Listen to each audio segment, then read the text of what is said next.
बीच में कोई झगड़ा नहीं है। उपनिषद और पुराण एक ही बात करते हैं।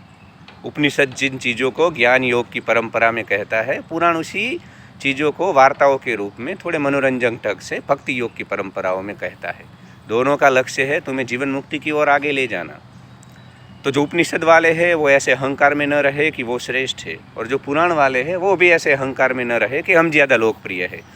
दोनों ही एक ही सिक्के की दो बाजू है, और दोनों का प्रमुख कर्तव्य है सनातन की परंपराओं को भारतवर्ष में टिकाना। तो उपनिषद और पुराणों में झगड़ा उत्पन्न मत कीजिए, दोनों की ही यहाँ पे महत्ता है।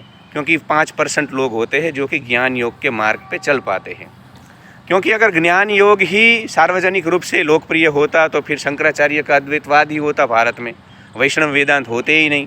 हमें विशिष्ट अद्वैतवाद, द्वैत अद्वैतवाद, शुद्ध अद्वैतवाद ये सब इसलिए लाना पड़ा कि जो एक बहुत बड़ा तबका होता है समाज का, वो चीज़ों को उसके गूढ़ अर्थ में और इसके बड़े अर्थ में नहीं समझ पाते हैं। तो उनको भी तो हमें परमात्मा की ओर ले जाना है, उनको भी तो हमें सनातन की परंपराओं की ओर ले जाना है, क्योंकि वह भी सनातन के ही संतान हैं। और जब पूरा का पूरा समाज सनातन की परंपराओं से चलता है तभी तो यहाँ शांति, आनंद और संतोष बना रहता है। तो उपनिषद और पुराण दोनों ही श्रेष्ठ हैं। तुम किसी का भी आचरण कर लो, तुम जीवन मुक्ति की ओर निश्चित आगे बढ़ोगे अगर सही से तुमने आचरण किया।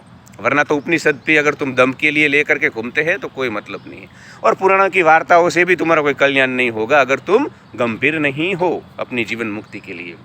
दूसरा यार, मैं ज़्यादातर सुनता हूँ कि लोग बोलते हैं कथाकार इतने पैसे लेते हैं, कथाओं में इतना खर्च होता है। जब गोवा के किनारे पे दारू की कंपनियां बनती है, ड्रग्स का यहाँ कारोबार होता है, ये सब नशा का कारोबार होता है, ये सब जो तामसिक प्रकार की प्रवृत्तियाँ होती है, तब तो तुम्हें कोई प्रॉब्लम नहीं है। तो यार वित्त भी उसी परमात्मा ने बनाया है। अगर उसी परमात्मा का बनाया हुआ वित्त अगर किसी कथाकार को मिलता है तो तुम्हें हर्ज और प्रॉब्लम नहीं होना चाहिए। देखो ये कलयुग है और यहाँ वित्त के बिना कुछ नहीं होता है, ये वित्त युग है, समझे। तो जो गौतम बुद्ध के समय में जंगल पे तुम्हें मुफ्त में ही आम मिल जाता था, सब फल मुफ्त थे, वो सब फल वो आम आज किसी के बगीचे में है, उसको पाने के लिए निश्चित कीमत चुकानी होती है। तो ऐसी मतलब अवास्तविक और इनप्रैक्टिकल बातें मत किया कीजिए। खर्च होगा, वित्त का उपयोग होगा, और उसी का भी उपयोग करके अगर समाज में सनातन के मूल्य और परंपराएं टिकती है तो किसी की टीका नहीं करनी चाहिए। कथाकारों को भी उनका वेतन मिलना चाहिए, क्योंकि ब्राह्मण के जीवन को चलाने की वैसे भी जिम्मेदारी सनातन में दूसरे लोगों की थी।